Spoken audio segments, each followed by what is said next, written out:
Dicen que cada cierto tiempo nace un jugador capaz de desafiar las reglas del fútbol, porque hay jugadores que hacen goles, otros que ganan títulos, pero muy pocos que logran cambiar la forma en la que se juega al fútbol. Hoy te contaré la historia de un hombre que convirtió la alegría en un arma, la magia en rutina y el balón en un compañero inseparable. Esta es la historia de Ronaldinho Gaucho, la leyenda brasileña que tocó el cielo, cayó al infierno y volvió a levantarse. Yo creo que ha sido el jugador más mágico que he visto en la historia del fútbol. He visto hacerle cosas que no he visto a lo largo de mi vida en otros jugadores. Para mí, un jugador diferente, el mago, ¿no? Es mágico todo lo que él ha hecho, un genio. Su nombre real es Ronaldo de Assis Moreira y nació el 21 de marzo de 1980 en Porto Alegre, Brasil. Hijo de João Moreira, un obrero de astillero y exfutbolista aficionado, y de Miguelina Eloy de Assis, una trabajadora de la salud que sostuvo a la familia. Desde pequeño, Ronaldinho vivió rodeado de fútbol. Su hermano mayor, Roberto de Assis, ya era el sueño de la familia, y fue él quien puso el primer balón en los pies de Ronaldinho. Fue él quien vio lo que nadie más podía ver. Pero la vida, como el fútbol, también golpea. Ronaldinho perdió a su padre cuando era niño, y desde entonces su sonrisa sería un homenaje eterno a él. Ronaldinho empezó a jugar al fútbol callejero a temprana edad. Ese joven flaco de rizos salvajes empezó a mostrar que el balón era parte de su cuerpo. A la edad de 13 años fue cubierto por los medios por primera vez cuando anotó los 23 goles en una victoria por 23-0 contra un equipo local, con movimientos que nadie había visto antes. Era más que talento, era magia. Su talento era tan grande que en 1997, a la edad de 17 años, debutó en Gremio, donde se convirtió rápidamente en una sensación.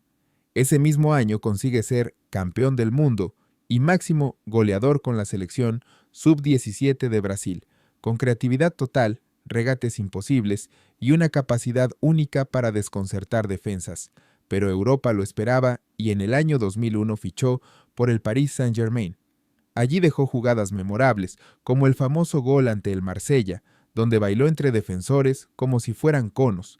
Ahí el planeta supo que algo diferente había nacido. En el 2003, Ronaldinho llegó al Barcelona, y el mundo del fútbol cambió para siempre. Fue el arquitecto de la nueva era blaugrana, donde cambió la historia del club, cambió la historia del fútbol, lo cambió todo. Ganó ligas, ganó Champions, ganó un Balón de Oro. En España lo amaban tanto porque hacía del fútbol un espectáculo de alegría, que hasta el público del Real Madrid lo ovacionó de pie en el Santiago Bernabéu, un honor reservado solo para los más grandes, algo que solo hacen los dioses del balón. Con Brasil conquistó el mundo en 2002, su tiro libre ante Inglaterra. Aún desafía las leyes de la física, formó parte de un tridente inolvidable, Ronaldo, Rivaldo y él, la Santísima Trinidad del fútbol brasileño. Ronaldinho tuvo el honor de recibir 2 premios al jugador extranjero del año de la liga, Premio Don Balón 2003 a 2004 y 2005 a 2006. Fue incluido en el FIFA 100, una lista de los jugadores vivos más destacados del mundo compilada por Pelé, y en su carrera profesional anotó más de 328 goles oficiales. Aunque su verdadero legado no fueron los números, sino la forma en que jugaba. Ronaldinho no hacía goles, hacía arte, pero como toda estrella brillante, también pasó por sombras. Problemas físicos, fiestas, indisciplina y un nivel que ya no era el mismo. Pasó por AC Milan, Flamengo, Atlético Mineiro, Querétaro y Fluminense, dejando destellos de magia, pero lejos de lo que fue. Años después de su retiro, Ronaldinho volvió a la prensa por un motivo inesperado. Fue detenido en Paraguay en 2020 por entrar al país con documentación falsa. Pasó 32 días en prisión y luego 4 meses en arresto domiciliario en un hotel. El mundo entero se sorprendió cómo había terminado allí uno de los jugadores más queridos del planeta, pero Ronaldinho nunca perdió su esencia. Incluso en prisión jugó un torneo interno y ganó la final con 11 goles en un solo partido. Sí, hasta encerrado seguía repartiendo magia. Tras recuperar su libertad, volvió a la vida pública, participación en eventos de fútbol, trabajo con fundaciones, embajador de la paz. Ronaldinho sigue siendo lo que siempre fue, un hombre que vive para sonreír y para hacer sonreír a los demás. Ronaldinho Gaúcho no solo fue uno de los mejores futbolistas de la historia, fue un artista, un mago, una luz que iluminó a millones, porque al final, y aunque pasen los años, la magia que él nos regaló vivirá para siempre. Siempre que he estado jugando al fútbol, siempre he estado feliz. Prefiero estar sonriendo. Quería jugar y el profesional de gremio, no llegar a la selección, ganar una Libertadores. Estas eran mis cosas de niño. Después un poco más grande, mirando a mis ídolos en Barcelona, en grandes equipos, digo, bueno, quiero seguir los pasos de mis ídolos, pero de pequeño siempre fue jugar, ganar Libertadores, llegar a profesional, llegar a la selección. De niño era este sueño. Es un poco loco, ¿no? La vida pasó muy rápido para mí, ¿no? Entonces con 15 yo estaba mirando por la televisión y 2, 3 años después ya estaba jugando juntos. Entonces para mí las cosas fueron muy rápidas. Cuando llegué en París, no, el periodo de adaptación es un poco complicado. Tenía un entrenador que no me ayudaba mucho y después las cosas empezaron a venir un poco mejor. A Barcelona fue todo muy lindo, ¿no? Desde el primer día, desde el primer partido.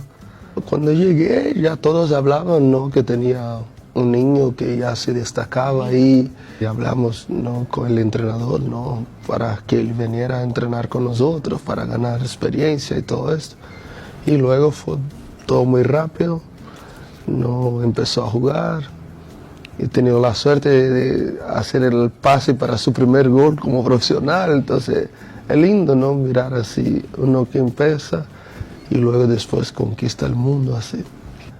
Él me enseñaba más español, yo le enseñaba portugués, pero de balón ya nos comprendíamos. El Barça siempre tiene estilo de juego que a mí me encanta, ¿no? Que es estar con balón, de jugar bien. El Ajax, el año pasado, en Champions, me encantó verlo jugar. No, entonces, lo demás no miro mucho el fútbol. Miro solo los mejores momentos, los goles y ya está. Yo crecí de esta forma, ¿no? El fútbol donde tenga dribbling, donde tenga uno contra uno todo el tiempo, que no sea solo táctica, que no sea solo balonazo arriba y todos ahí saltando. Entonces creo que a mí nunca me gustó este tipo de fútbol. Entonces yo creo que a toda la gente no le gusta. Y muchos para obtener simplemente resultados solo juegan de esta forma. Entonces a mí yo prefiero, bueno, mirar un partido donde el equipo que juega bien pierda, pero juega bonito. Yo prefiero, pero ellos prefieren a veces mucho más el resultado que otra cosa. ¿Qué otro jugador te gustaría que contemos en el canal? Déjanos tus comentarios, tu manito arriba y suscríbete para más historias del fútbol.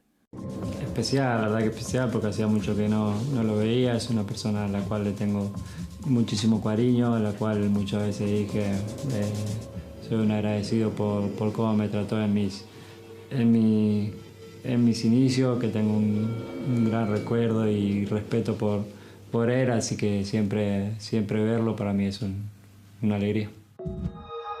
Yo creo que ha sido el jugador más mágico que he visto en la historia del fútbol. He visto hacerle cosas que no he visto a lo largo de mi vida en otros jugadores. Para mí, un jugador diferente, el mago, ¿no? Es mágico todo lo que él ha hecho, un genio.